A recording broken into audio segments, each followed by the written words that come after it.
السلام عليكم. النهاردة بقى ان شاء الله هنعمل الطبق الجامد اللي انتي شايفاه ده. هنعمل الرز البخاري، وهنعمل معاه شوية لحمة طعمها حكاية. ريحة الرز وطعمه وريحة اللحمة في حتة تانية خالص، واللحمة كانت دايبة كده وجامدة جدا. خطيرة. اوعى وشك.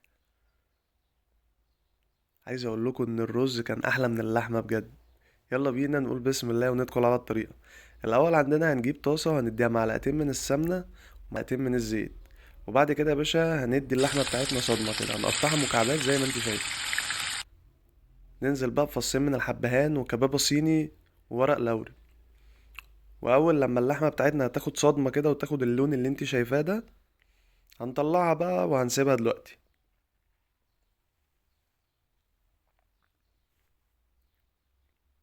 ادي الكمية اللي احنا عملناها. بعد كده بقى هنجيب 3 4 بصلات وهنقطعهم شرايح زي ما انت شايفة. حلة بقى على النار وهننزل فيها بمعلقتين من السمنة، معلقتين من الزيت. وننزل بقى بالبصل اللي احنا قطعناه، وبعد كده رشة من الكمون، ونحمص الكلام ده كله مع بعض. طبعا كان الأحسن إن احنا ننزل بالزيت اللي احنا حمرنا فيه اللحمة، بس أنا نسيت بصراحة.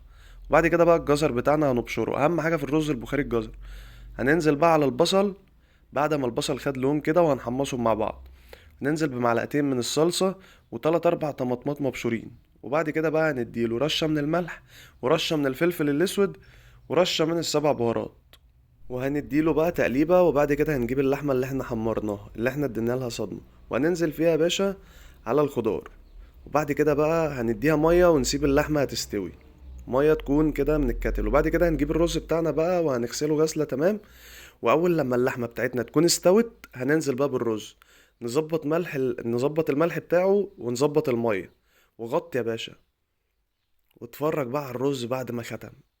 ايه الريحة ما اقولكيش. خطيرة جدا، وطبق سهل، ووجبة كاملة، وما بتاخدش وقت، وسهلة جدا وبسيطة.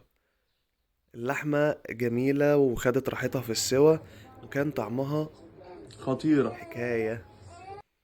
والرز بقى ما اقولكيش ريحته، الروائح يا جماعة كانت خطيرة جدا بجد. والرز طالع ما شاء الله حلو، وريحته جميلة جدا، واللحمة كانت أجمل وأجمل. جربوها وإن شاء الله تعجبكم، وما تنسوش تقولولي رأيكم، وشكرا.